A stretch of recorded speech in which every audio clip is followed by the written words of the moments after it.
Kung ikaw ay tataya ngayong araw na ito at parang nasa mood po kayo, gawin nyo po ito. Napaka-epektibo po nito, lalo na kung ikaw ay mananaya or negosyante. Basta pagdating sa usapin ng pera, nako, very powerful mga bossing ko, ito pong ating bawang. Ang bawang mga bossing ko, nag-aalis po siya ng mga negative energy. Nagtataboy ito ng kamalasan, humahakot ito ng swerte, lalo na sa pera. Napaka-epektibo po nito basta kapag gumagawa, naniniwala ka sa mga ginagawa ninyo. Kayo mismo magugulat ka dahil magsusunod-sunod ang mga blessing na darating sa buhay ninyo matapos nyo po itong gawin. Ngayon po, ang gagawin nyo lamang po, kumuha ka ng bawang. Tapos, isusulat nyo muna dito ang pangalan po ninyo. Ito, sample lang ito mga bossing ko ha, Apple Pagyo.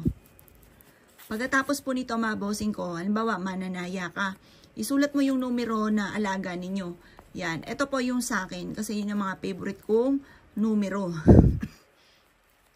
Pagkatapos, yun yung mga favorite ko. Pagkatapos, tinatambalan ko po ito ng aking edad. Yan yung aking numero na laging tinatayaan. Pero, hindi ako araw-araw tumataya. Nasa mood, depende sa mood. Parang gusto kong tumataya po ako. Pero pag wala ako sa mood, hindi ko pinipilit ang aking sarili.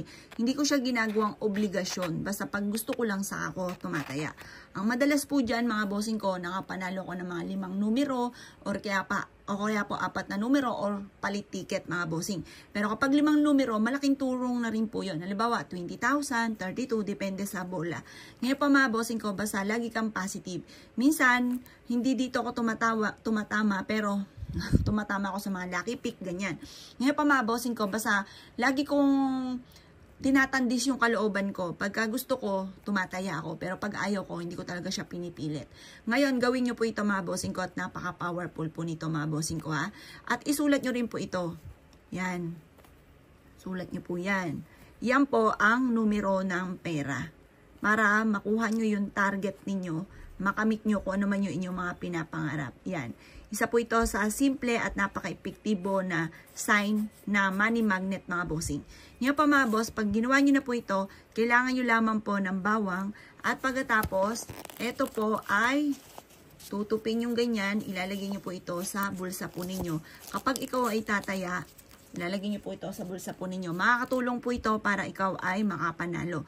Basta lagi nyo aayudahan na salitahin ng mga magaganda na mananalo ako, magkakaroon ako ng maraming pera, matutupad lahat aking mga pinapangarap, hindi na ako muli mangungutang pa, ito na simula ng aking pag-asenso, laging aayudahan ng mga salitain ng mga magaganda. Makakatulong po ito upang sa ganon, maganda talaga ang mga maganap. Kasi kung ikaw ay negan tao, gagawa ka ng ganito, huwag ka munang gagawa. Kasi baka mas manalig mga bossing ko ang pagiging nega. Parang mas maging yung nega mga bossing. Kaya dapat tatambalan po natin ng pagiging positibo kapag gumawa ka ng ganito mga pamamaraan. Kaya kung ikay gagawa, kahit anong araw nyo siya gawin, basta umaga nyo siya gagawin at may 100% kang paniniwala at aayudahan nyo ito ng mga salitain ng mga magaganda. Kaya kung ikay naniwala at gagawin nyo po ito, good luck po sa inyo po lahat.